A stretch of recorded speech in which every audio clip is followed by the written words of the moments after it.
Olá, meu amigo da TV Novo Tempo, você também da internet que nos acompanha no programa Revivados por Sua Palavra. Chegamos a Ezequiel 35 e vamos orar pedindo a bênção do Senhor para que Ele fale ao nosso coração mais uma vez. Você ainda não conhece o canal do YouTube? Pode então nos acompanhar em youtube.com/Revivados por Sua Palavra, NT, e ali você pode então inscrever-se no canal e acompanhar as mensagens diárias da Palavra de Deus. Bem, vamos a Ezequiel capítulo 35, o capítulo aqui fala do Monte Seir e o seu ódio contra, o juízo do Monte Seir por seu ódio contra Israel. Mas antes de lermos ou meditarmos nesse capítulo, nós vamos orar. Bondoso Deus e Pai, mais uma vez pedimos a Tua sabedoria para que possamos compreender Tua Palavra. Em nome de Jesus, amém. Vamos ler juntos então o que diz a Bíblia aqui. Veio a mim a palavra do Senhor dizendo: Filho do homem, volve o rosto contra o monte Seir e profetiza contra ele. Dize-lhe, assim diz o Senhor Deus: Eis que estou contra ti, ó monte Seir, e estenderei a mão contra ti, e te farei desolação e espanto. Farei desertas as tuas cidades, e tu serás desolado. E saberás que eu sou o Senhor, pois guardaste inimizade perpétua e abandonaste os filhos de Israel à violência da espada no tempo da calamidade e do castigo final. Por isso, diz o Senhor Deus, tão certo como eu vivo, eu te fiz sangrar e sangue te perseguirá. Visto que não aborreceste o sangue te perseguirá. Farei do monte Seir extrema desolação e eliminarei dele o que por ele passa e o que por ele volta. Encherei os seus montes dos seus traspassados, nos teus outeiros, nos teus vales e em todas as tuas correntes cairão os traspassados, a espada. Em perpétuas desolações te porei e as tuas cidades jamais serão habitadas. Assim sabereis que eu sou o Senhor. Muito bem, aqui apresenta o Monte Seir.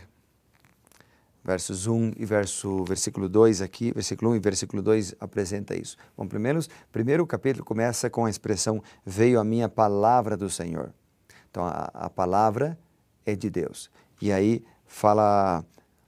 apresenta uma profecia contra o Monte Seir. O Monte Seir aqui é Edom. Se a gente compara com o versículo 15, com o capítulo 25, verso 8, ou Gênesis 36, 30, ou segundo Crônicas 20, verso 10, por exemplo, a gente faz essa comparação e vê que o Monte Seir aqui é Edom. Seria uma área montanhosa ao sul do Mar Morto, habitada pelos descendentes de Esaú. A inimizade entre Esaú e Jacó, ela começou quando aquele irmão vendeu seu direito de primogenitura, né, por um prato de comida. No entanto, ele já era rebelde no íntimo antes do acontecimento. Então, o ódio de Edom contra Israel continuou até a destruição de Jerusalém. Do versículo 3 e versículo 4, só lendo de novo, diz, assim diz o Senhor, eis que estou contra ti. O verso 4 diz, farei desertas as tuas cidades, tu serás desolado. Deus revela a natureza e o propósito do julgamento de Edom acá. Esses versículos foram escritos como versos poéticos, o que significa que provavelmente eram cantados. Mas o que diz aqui? Edom abandonou os filhos de Israel à violência da espada. O versículo 5, a expressão no tempo da extrema iniquidade, se refere ao modo como Edom tirou vantagem do povo de Judá durante e depois da invasão dos babilônios. O versículo 6 em diante diz, por isso diz o Senhor Deus, tão certo como eu vivo, eu te fiz sangrar e sangue te perseguirá. Você sabe que Edom merecia ser castigado. Ezequiel explica como a nação então seria punida. Esse castigo incluiria execução em massa, total destruição. E aí há vários outros textos da Bíblia que apresentam, por exemplo, este castigo de Edom. Só que isso não era uma ação planejada por Deus. Isso não era uma atitude que agradasse a Deus, mas era resultado das escolhas deles. Ou seja, eles estavam colhendo o que eles plantaram. Essa é a lei da vida e isso é muito repetido, várias vezes repetido nas Sagradas Escrituras. O versículo 10 diz assim: visto que dizes, os 2 povos e as 2 terras serão meus, e os possuíres ainda que o Senhor se achava ali. Então, o segundo motivo para a vingança de Deus contra Edom é apresentado aqui. Além do mencionado lá no versículo 5, é que Edom desejava assumir o controle de Judá, o controle de Israel após a destruição causada pelos babilônios. Os 2 povos mencionados aqui são Israel e Judá. Ezequiel fechou o círculo em suas proclamações contra as nações.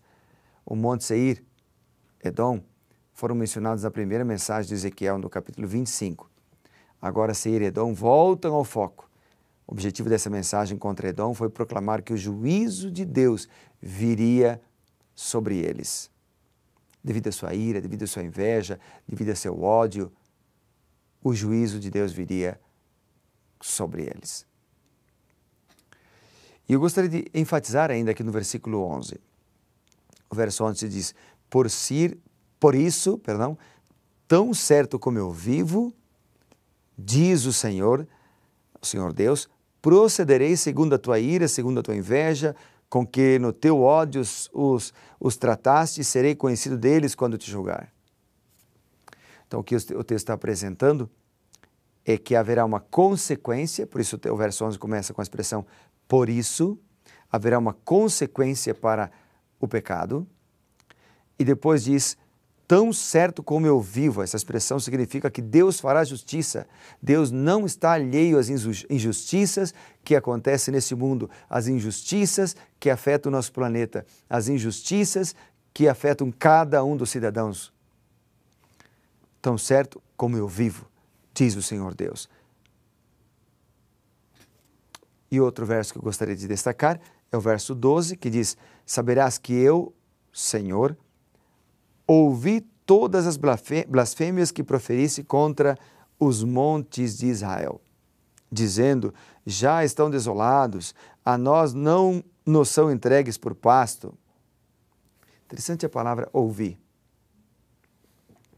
A palavra ouvir, nesse caso, ela apresenta um Deus que sabe de tudo. A palavra ouvir apresenta um Deus que conhece o que você está pensando. A palavra ouvir aqui tem a ver com um Deus que conhece o seu íntimo, o seu interior, que conhece quais são os seus medos, que conhece quais são as suas lutas, os seus sonhos que talvez foram frustrados, mas que você nunca desistiu deles. Deus conhece você. Mas Ele não apenas nos conhece, Ele atua. Veja o que diz aqui, ouvi todas as blasfêmias, é Deus falando, que proferiste contra os montes de Israel. Essa palavra contra me fala de condenação. Eles receberam uma sanção de Deus contra eles porque haviam desobedecido, porque haviam profanado o santuário, porque haviam transgredido a lei do Senhor. Então aqui está me falando de que nós pagaremos pelo mal que cometemos.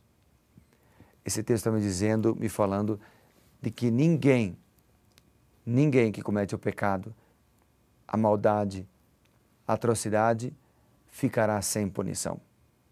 Porque Deus cuida dos seus filhos. Deus cuida dos seus filhos. Os edomitas foram impiedosos quando Israel e Judá foram invadidos pelos assírios e babilônicos. Usando suas espadas, eles uniram as forças para vencer os invasores. Mas agora eles mesmos são perseguidos pela espada. Não há montanha, não há vale para onde eles podiam fugir ou se esconder. No passado, em diversas ocasiões, os edomitas derramaram sangue inocente. Agora, segundo a profecia, o sangue deles seria derramado. A injustiça pode governar por um tempo, mas no final ela se voltará contra a pessoa que não se arrepender. Quando o Senhor voltar, como Ele julgará aqueles que são chamados pelo seu nome? Como Ele julgará? Somente poderemos encontrá-lo em paz se tivermos buscado a paz e a justiça aqui. A paz e a justiça aqui.